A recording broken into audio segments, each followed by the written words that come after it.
बिस्मिल्लाहिर्रहमानिर्रहीम। Dear students, आज हमारी गुफ्तगू होगी chapter number 2 of class 10 sound.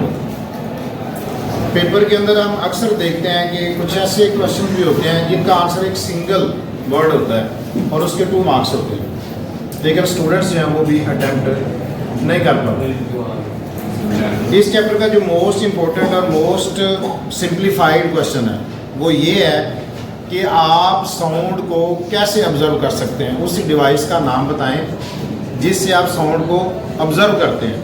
तो वो आज मैंने ये एक बच्चा लेके आया, इसका नाम क्या है, स्टेथोस्कोप। ये आपने देखा होगा अक्सर डॉक्टर यूज़ करते हैं, आपको भी इत्तेफाक हुआ होगा कि जब आप डॉक्टर के पास जाते हैं तो वो ये अपने कानों में लगा के आपकी हार्ट बीट को या आपकी लंग्स की साउंड को सुनता है। यानी जो दिल है जब धड़कता है तो वो साउंड पैदा करता है, इस तरह लंग्स भी साउंड पैदा करते हैं, लेकिन हम उसको आम कान से सुन नहीं सकते। उसके लिए हम ये डिवाइस इस्तेमाल करते हैं, स्टेथोस्कोप। तो ये वो डिवाइस है जो कि साउंड को ऑब्जर्व करने के लिए इस्तेमाल की जाती है। ये पेपर के अंदर क्वेश्चन आता है, तो एक सिंगल वर्ड है स्टेथोस्कोप। तो अभी मैं 2 बच्चों को बुलाता हूँ, ये आपको परफॉर्म भी करके दिखाएंगे। जी बेटा आएँ आप, जी आप भी आ जाए, ये ज़रा लगाएँ, कानों को लगाएँ, आ जाए ज़रा देखिए। हाँ जी, आवाज़ आ रही है, दिल के धड़कने की आवाज़ आ रही है। हाँ, जगह चेंज करके देखें, ठीक है। तो ये साउंड की ऑब्जर्वेशन है, ये क्या हो रहा है, साउंड की ऑब्जर्वेशन है। और इस डिवाइस का नाम क्या है, स्टेथोस्कोप। तो पेपर में अगर ये क्वेश्चन आता है कि write the name of the device which is used to observe the sound, तो आप क्या लिखेंगे, क्या लिखेंगे आप, वेरी गुड, ठीक है बेटा। अच्छा जी, दूसरा क्वेश्चन जिसका आंसर भी एक सिंगल वर्ड है वो है ऑसिलोस्कोप। यानी वो एग्जामिनर ये पूछता है कि write the name of that device which is used to see the sound waves. इसके जरिए तो हमने ऑब्जर्व किया है ना। अब वो कहता है अगर आपने अपनी आंख से देखना है साउंड वेव्स को तो आप कौन सी डिवाइस को इस्तेमाल करें, तो उसका नाम है ऑसिलोस्कोप। क्या नाम है उसका, ऑसिलोस्कोप। अगर आपको कभी हॉस्पिटल जाने का इत्तेफाक हुआ हो तो जहाँ पे हार्ट पेशेंट होते हैं उनके ऊपर बेड के ऊपर एक छोटा सा टीवी लगा होता है जिसके ऊपर वो एक वेव सी चल रही होती है, या जिसको किसी इंसान को जब हार्ट का इशू होता है तो एक ईसीजी का नाम आपने सुना होगा, ईसीजी करते हैं। वो एक पेज के ऊपर ग्राफ होता है, ठीक है, वो इस तरह की वेव बनी होती हैं, उससे डॉक्टर जो है वो उसकी हार्ट की कंडीशन को ऑब्जर्व करता है। तो अगर हमें साउंड वेव्स को फिजिकली देखना है अपनी आँख के साथ तो हम कौन सी डिवाइस का इस्तेमाल करेंगे, और अगर ऑब्जर्व करना है तो ये दोनों क्वेश्चन जो है ये बहुत इंपॉर्टेंट है और इनका आंसर सिर्फ एक सिंगल वर्ड है जिससे आपको इम्तहान के अंदर या पेपर के अंदर 2 नंबर आसानी से मिल सकते हैं। अच्छा जी, उसके बाद साउंड जो है उसकी 2 मेन टाइप्स हैं। कुछ साउंड्स ऐसी होती हैं जो हमारे लिए बड़ी प्लेजेंट होती हैं, हमारे कानों के ऊपर उसका खुशगवार असर पड़ता है, तो उसको हम बोलते हैं म्यूज़िक। मसलन बांसुरी की आवाज़ है, या ढोल की आवाज़ है, या पियानो की आवाज़ है, या गिटार की आवाज़ है। लेकिन इसके बरक्स कुछ ऐसी आवाज़ें भी होती हैं जो हमारे कानों के ऊपर बड़ा अनप्लेजेंट जैरिंग इफेक्ट होता है उनका, यानी हम बड़ा अनईजी फील करते हैं। जैसे ही हमने एक बच्चा ले गया है, ये बाजा है, इसकी आवाज़ सबको उकता देती है। यानी अगर आप यहाँ पे ये बाजा बजाएंगे सारे बच्चे आपसे कहेंगे भाई ये बंद करें इसको, क्या आपने शोर मचाया हुआ। या ट्रैफिक की आवाज़ है या किसी मशीनरी की आवाज़ है, तो वो आवाज़ें जो हमारे कानों के ऊपर बुरा असर डालती हैं उनको हम शोर कहते हैं या नॉइज़ कहते हैं।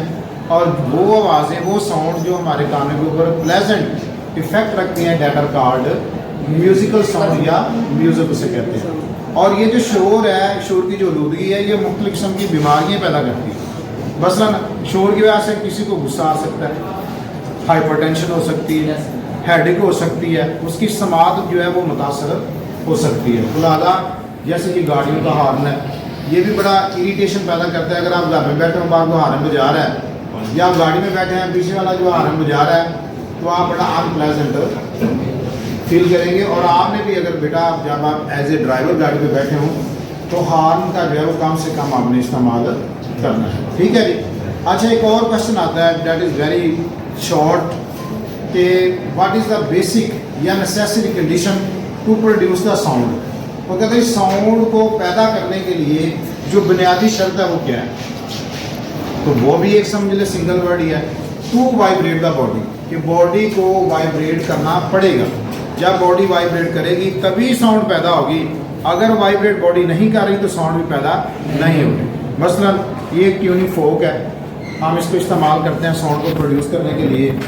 तो ये बेटा बात सुनो, ये आवाज़ आ रही है, आवाज़ आ रही है। अब इसकी साउंड पैदा हुई है, लेकिन हमें ये चेक करना है क्या है कि ये वाइब्रेट भी कर रहा है कि नहीं। तो हम इसको इधर आए बेटा देखेंगे, दिखाएं भी, आप भी दिखाएं आगे। उसके ऊपर थोड़ा सा टच करना है। ठीक है, ये आप भी कर सकते हैं।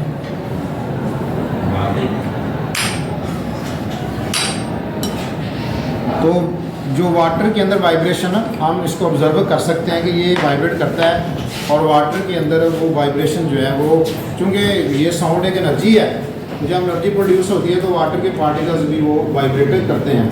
तो 3 क्वेश्चन आज हमने जो है ना वो जहन में बिठाने हैं कि आप साउंड को ऑब्जर्व करने के लिए हम स्टेथोस्कोप का इस्तेमाल करते हैं, साउंड वेव्स को देखने के लिए ऑसिलोस्कोप का इस्तेमाल किया जाता है, और साउंड के पैदा होने की जो बेसिक कंडीशन है वो क्या, बॉडी का वाइब्रेटर। ठीक है। अच्छा जी, एक और क्वेश्चन आता है साइलेंट विसल के नाम से, कि साइलेंट विसल क्या है, यानी कि खामोश सीटी से कह सकते हैं। इसकी फ्रिक्वेंसी जो है वो 20,000 हर्ट्ज से ज़्यादा होती है, और आप जानते हैं कि वो साउंड जो कि जिसकी फ्रिक्वेंसी 20,000 हर्ट्ज से ज़्यादा होती है that is called ultra sound. तो ये जो विसल है ये आमतौर पर डॉग्स को कॉल करने के लिए बजाई जाती है, जो इंसान तो नहीं सुनते, लेकिन डॉग्स जो हैं वो सुन लेते हैं, और वो सीटी को सुन के वो मालिक के पास आ जाते हैं। यानी उनकी जो लिमिट है वो इंसानों से ज़्यादा है, उनकी जो सुनने की समात है उसकी जो लिमिट है that is more than 20,000 hertz से ज़्यादा है। लिहाजा वो इस साउंड को सुन लेते हैं, हम इस साउंड को नहीं सुन पाते। तो ये क्वेश्चन भी पेपर के अंदर अक्सर उठाकर पूछ लिया जाता है।